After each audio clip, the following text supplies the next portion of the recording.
Around the Ozarks is now on your FM radio. Listen to Around the Ozarks mornings with Grace Gooley as I spotlight local people, stories, and podcasts, all while playing the country legends of the 90s and the hit makers of the 2000s. It's on the Ozarks' best country, 105.1 The Bull.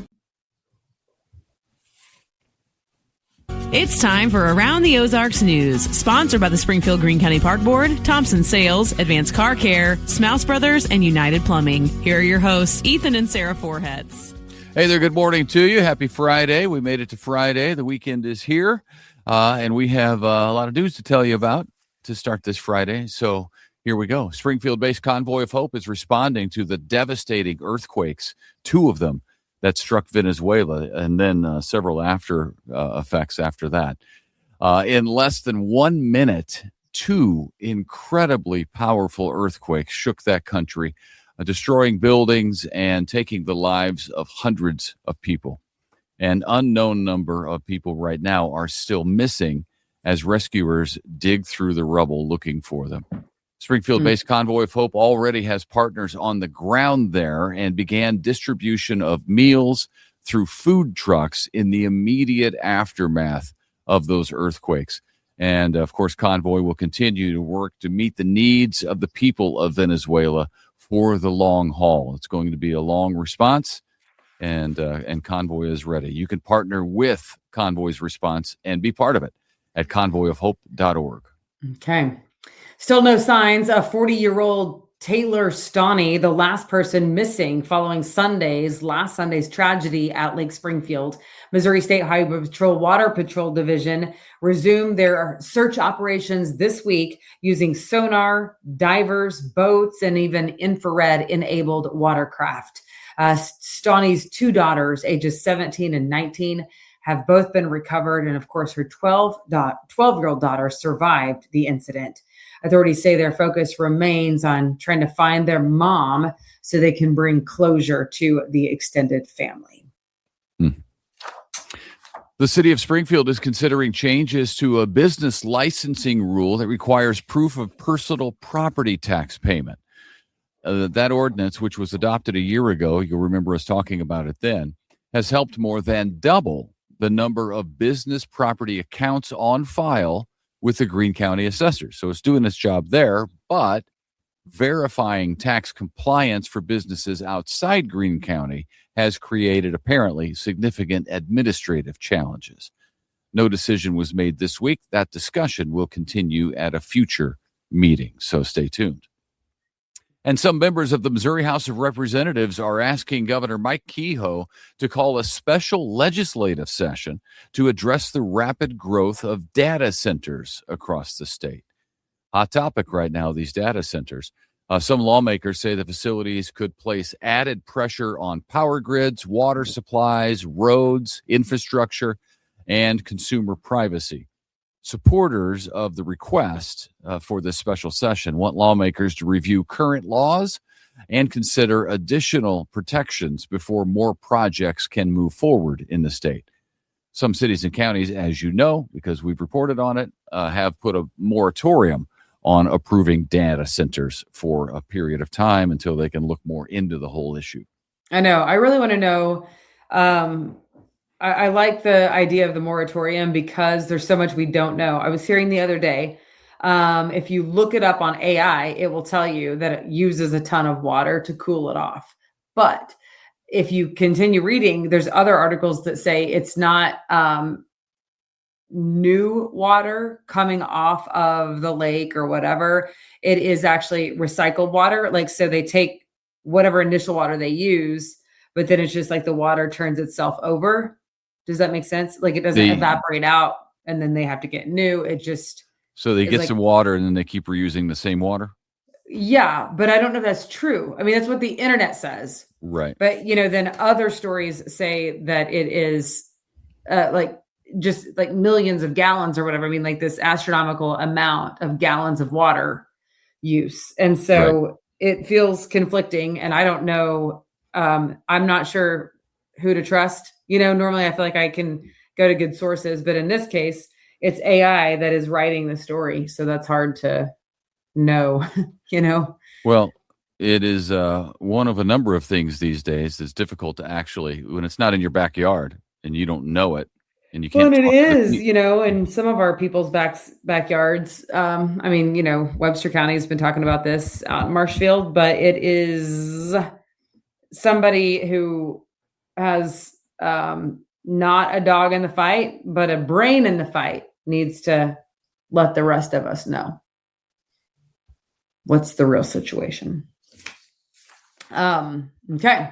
The new Camdenton Community Center is facing a delay just weeks before it is expected to open. The apparently final inspections identified several safety and operational systems that require additional work before they can open to the public. The 14,000 square foot facility includes a gym, a walking track, and a community event space, which will be super nice for Camdenton. A new opening date is going to be announced once all those requirements are met. So we will keep you posted on that. It's going to be cool. So keep on waiting. The University of Missouri has officially opened its new Springfield Medical School campus. It's on East Battlefield Road. That expanded program will allow students to complete all 4 years of med school in Springfield starting next year, 27. Pretty cool. The expansion there is designed to help address Missouri's physician shortage that we have, especially in rural areas, and encourage more doctors to stay in Southwest Missouri even after they graduate. Renovations to that building will be finished by next June. All right. The Springfield Greene County Library Foundation has received a $25,000 grant from the Dar Family Foundation to support a new early literacy program. The initiative, called Ladders to Literacy, will provide training, books, and educational resources to child care providers serving young children. About 40 classrooms are expected to participate during the 2-year program. So, the Dar Family Foundation always donating money and supporting great local causes. I know. There's several foundations that we report on all the time. Musgrave, there's a bunch of them. Yeah. Nixa Public Schools and Cox Health have announced a long-term partnership that will rename the district's main athletic and events campus, which is super nice. It'll be renamed The Complex, presented by Cox Health. That's the new name. The agreement begins July 1st, includes a $200,000 annual investment from Cox Health over the next 10 years. Do that math. The partnership will support facility improvements, student-athlete health services, and healthcare career opportunities for students. So that's, I think, the first of its kind like that. It's the first of its kind like that locally that I'm aware of. But it's a big sponsorship deal. Good for Nixa. Yeah, that's cool. I mean, it's a nice place. So, yeah, I'd put my name on the building. It's a super nice place, yeah. Well, you got to pony up to get your name on a building. Oh, okay. Yeah. I don't think that's happening. Probably not.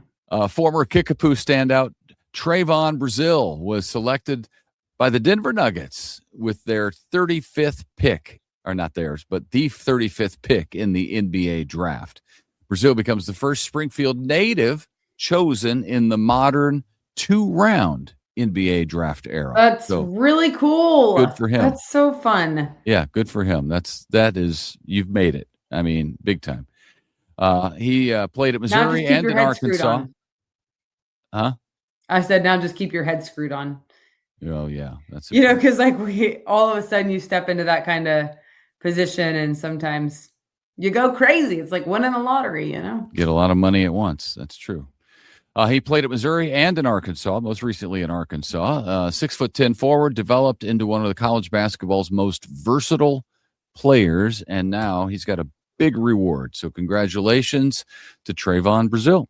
Okay. If you're looking for some weekend fun, we have some to tell you about. Republic's 30th annual Have a Blast Patriotic Celebration takes place tonight at J.R. Martin Park. The free event features live music, food, vendors, family activities, and then the fireworks show, which is set for right around 10 p.m.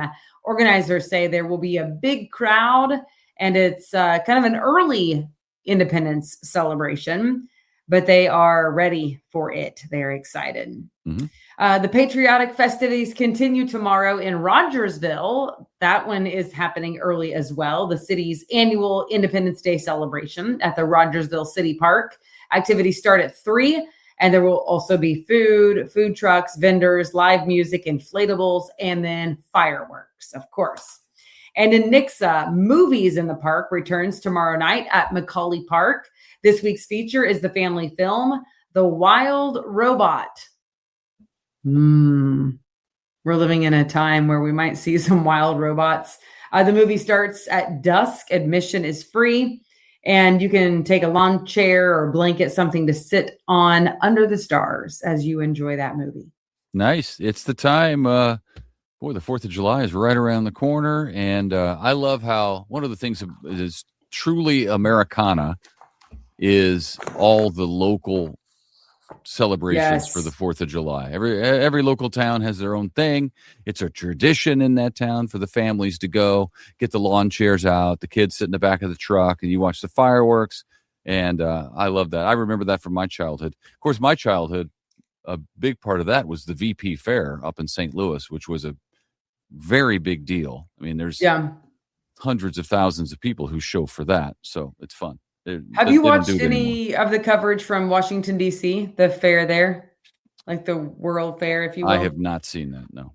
It looks cool. It does. I don't know. Like, it's on the National Mall, of course, which has gotten some, it's got the reflecting pool area is kind of messed up. But the actual festival, I don't even know what you call it, the birthday party looks like a great time. And I would like some cake, So it would be a neat place to be. Although, if you've ever been to DC on the 4th of July, and I have, by the way, it's already a mad house. Yeah, it's crazy. I can't even really fathom the number of people for the birthday party.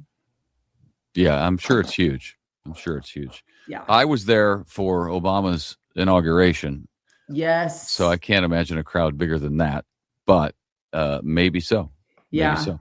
It was, nuts. Probably so, because in my guesstimate, Obama's inauguration was primarily American people, but now you've got the World Cup happening in the States at the same time that the 4th of July is coming up, and they know what better place to be. So you have all the Americans plus all of the foreigners who are currently just visiting the country for the World Cup, who are going there. I've seen some who are planning to do that. So yeah, why not go to DC to celebrate? You're in the States, right? Yeah. Yeah. Well, and like a monumental time in history. So pretty cool. Yeah. All right. The weekend is here. That wraps it up for us. Yes. Have a good one. And we will see you soon and very soon.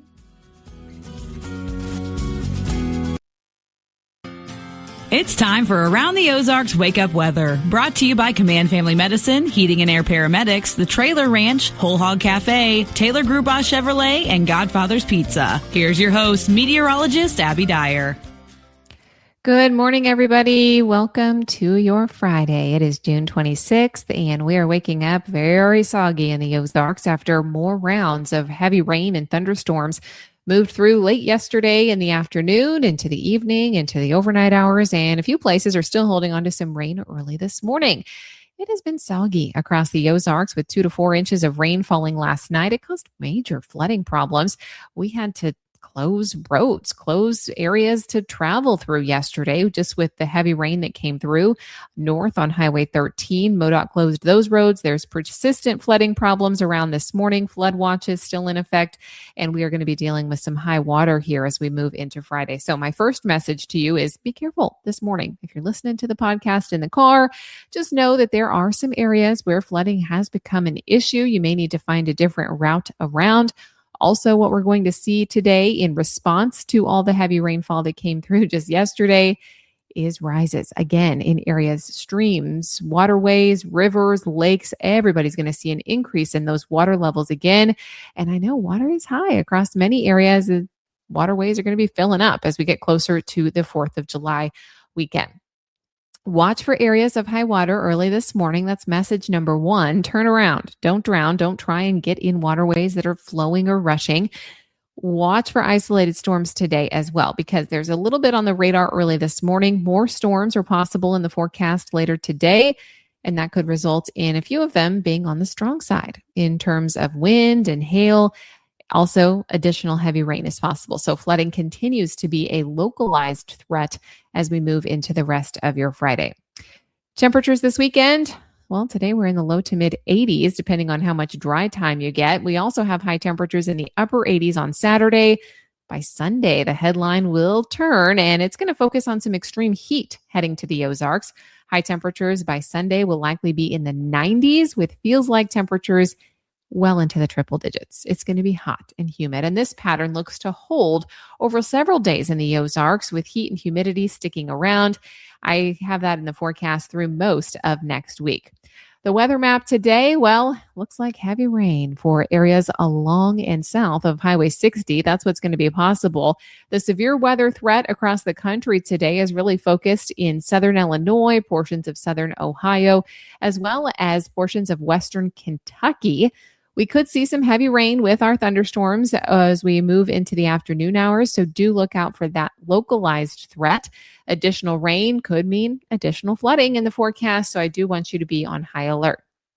I expect that we start to see some dry weather as we move into this afternoon and Saturday. There's still an isolated storm threat on Saturday, but it's only about a 30% chance for thunderstorms in the afternoon hours. So have a backup plan if you have anything going on outside, but it's not going to be an all-day washout on Saturday by any means. As we move into Saturday night, that dry air starts to move in. We'll see low temps only falling back into the mid-70s. That's very warm for an overnight temperature. It sets us up for a hot day on Sunday with high temps back into the 90s, and that pattern is going to be pretty persistent. Lows in the mid-70s, highs in the 90s, pretty much every day next week.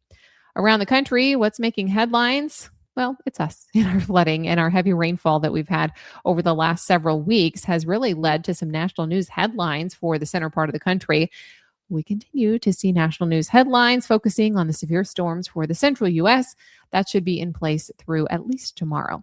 We will also see heat starting to build across the southern U.S. That's expanding north through Saturday. It arrives for us on Sunday, and critical fire weather is also in the national news headlines over parts of the central Great Basin. Fire weather concerns are in the forecast as well for that area as we move into the weekend. All right, it's time for that Around the Ozarks Wake Up Weather Brain Twister Trivia question for the day. All correct answers entered to win a $50 gift card to Godfather's Pizza. And what could be better on a Friday than a little Friday night pizza? So here's the answer. What was the name of the warm, dry wind that blows down the eastern slopes of the Rocky Mountains, sometimes melting feet of snow in just a few hours? It earns the nickname Snow Eater. Do you think it is A, Chinook, B, Blizzard, C, Mistral, or D, Scirocco? And the answer is the Chinook wind. It is that warm, dry wind that is also sometimes referred to as the Snow Eater. All right, here's your next chance to win pizza for next week. What is the name of the bizarre winter phenomenon that occurs when strong winds roll chunks of wet, sticky snow across the ground, shaping them into natural, hollow, donut-like structures? Do you think that is A, snow rollers, B, ice pancakes, C, frost flowers, or D, snow donuts? Let me know your guess. If you have one, you can do it at the website. It's aroundtheozarks.com. Thanks to our sponsors, Command Family Medicine, Heating and Air Paramedics, The Trailer Ranch, Whole Hog Cafe, Taylor Grubauer Chevrolet, and Godfather's Pizza. I sure appreciate you listening all week long. Stay safe. Turn around. Don't drown in these high water conditions. I'll be back to chat with you first thing on Monday. Have an enjoyable weekend and stay cool on Sunday.